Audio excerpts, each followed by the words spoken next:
Hi నమస్తే welcome back to style మామా YouTube channel. So ఈరోజు బిగ్ బాస్ గురించి నవదీప్ ఆ మాట అనడం చాలా తప్పే, తప్పు మాట్లాడడం తప్పే. కాకపోతే ఆ మాట ఏ ఒడుదుడుకు వలన వచ్చింది.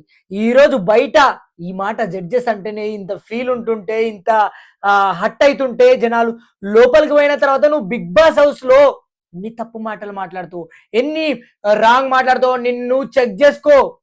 జడ్జెసే ఒక నెగిటివ్ వేలో వెళ్తే కంటెస్టెంట్ గా వెళ్తున్న వీళ్ళు ఎన్ని నెగిటివ్ వేలో వెళ్తారు. ఈ బిగ్ బాస్ లో ఉండేది మొత్తం రియాలిటీ షో, ఎవరిని వదిలిపెట్టదు. ఈ రోజు జడ్జెస్ ని వదిలిపెట్టలే. నవదీప్ అయినటువంటి నవదీప్ ఒక మాట అంటే కూడా బిగ్ బాస్ హౌస్ వదిలిపెట్టకుండా వీడియో వేసింది యూట్యూబ్ లో. అట్లాంటిది ఒక కామన్ మ్యాన్ కావచ్చు, ఒక సెలబ్రిటీ కావచ్చు, నువ్వు లోపలికి వెళ్ళిన తర్వాత నువ్వు మాట్లాడితే నీ కథ ఏంది, నీ పతంగం ఏంది, ఇది గుర్తుంచుకోవాలా. ప్రతి ఒక్కరు బిగ్ బాస్ హౌస్ లో వెళ్ళి మాట్లాడే ప్రతి ఒక్కరు నోరు అదుపులో పెట్టుకొని మాట్లాడాలా. ఎందుకంటే ఈరోజు బిగ్ బాస్ హౌస్ అంతా ఇంత పెద్ద షో కాదు. ఇప్పటికే తెలుగు, తమిళ్ మొత్తం ఎన్నెన్నో దాంట్లో పెద్ద తోపు సంపాదిస్తున్నటువంటి బిగ్ బాస్ హౌస్. అలాంటి గొప్ప బిగ్ బాస్ హౌస్ లో నువ్వు వెళ్తున్నావంటే జాగ్రత్త. నీ నోటు జాగ్రత్త, నీ నోరు జాగ్రత్త, నువ్వు మాట్లాడుతున్న మాట తీరు జాగ్రత్త. ఎందుకంటే ఈరోజు బిగ్ బాస్ హౌస్ అంటే పడి పడి పడి పడి పడి పడి పడి పడి ఉరికి ఉరికి ఉరికి ఉరికి పరుగులు ఎత్తాల్సిందే. ఎందుకంటే బిగ్ బాస్ హౌస్ అంత మంచి పేరు సంపాదించింది. ఈరోజు పల్లవి ప్రశాంత్ లాంటి వాడికి జీవితం వచ్చిందంటే ఒక బిగ్ బాస్ హౌస్ వలన. ఈరోజు గొప్ప గొప్ప నటులు కూడా చాలా మందికి జీవనం ఇచ్చింది. That is a Bigg Boss house. Bigg Boss house ఈరోజు జడ్జెస్ ని వదిలిపెట్టలే. నువ్వు ఒక కామన్ మ్యాన్ గా నువ్వు మాట్లాడితే నేను ఎందుకు వదిలిపెడతా? జాగ్రత్త, గుర్తించుకో.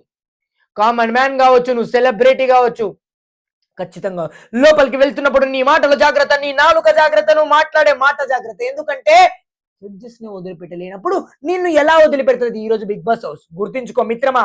నువ్వు బిగ్ బాస్ హౌస్ లోకి వెళ్ళాలనుకుంటున్నట్లు ఒక కామన్ మ్యాన్ గా ఎంతో మంది వెళ్ళి చాలా మంది మాట్లాడుతున్నప్పుడు జాగ్రత్త, మీ నోర్లు జాగ్రత్త. ఒక సెలబ్రిటీ అయినటువంటి శ్రీముఖినే డైరెక్ట్ చిల్చి పడక్కని మాట్లాడేసింది. ఆమె కూడా మాట్లాడేస్తుంది ఒక కంటెస్టెంట్ గా. అసలు ఆ ఉత్తేజం ఈ రోజు కొంతమంది జడ్జెస్ ని కూడా అంత ర్యాష్గా మాట్లాడిందంటే ఆమెది కూడా కొంచెం పాయింట్ తీసుకోవచ్చు. రేపు పొద్దున ఎవరిని కూడా రెస్పెక్ట్ వాడైతే ఎవడో కొడతా అంటున్నాడు. కొడతా, కోపం వస్తే కొట్టడానికి కాదు నువ్వు బిగ్ బాస్ హౌస్ లోకి వెళ్తున్నది. గుర్తుంచుకో. కోపం వచ్చినా ఏమొచ్చినా జాగ్రత్తగా నీ నోటిని అదుపులో పెట్టుకొని మాట్లాడే కెపాసిటీ నీ లోపల ఉన్నట్టయితే you can go of the Bigg Boss show. లేకుంటే you can please silent. Because అంతే. బిగ్ బాస్ షోలో ఎన్నో ఎన్నో ఎన్నో వింతలు, విశేషాలు, ఎన్నెన్నో సబ్జెక్టులు చాలా వస్తుంటాయి. వాటన్నిటి గురించి నీకు మాట్లాడే ధైర్యం ఉంటే you can go of the Bigg Boss. నీ నీ మైండ్ ని నువ్వు అదుపులో పెట్టుకొని ఆడగలిగే దమ్ముంటే బిగ్ బాస్ లోకి వెళ్ళు. లేకుంటే you can silent please. Thank you guys. Next వీడియోలో కలుసుకుందాం. మంచి మంచి వీడియోలు, మంచి మంచి అప్డేట్లు తీసుకొని వస్తుంటాడు. స్టైల్ మామని కొత్త కూర్చుంటే సబ్స్క్రైబ్ చేసుకోండి. నాలాంటి పేదోడిని సపోర్ట్ చేస్తే ప్లీజ్ కింద ఐప్ అని ఉంటుందంట, ఐప్ కొట్టండి. నాది ఇంత లాంగ్ వరకు చూస్తారో చూడరో వీడియో కూడా నాకు తెలియదు.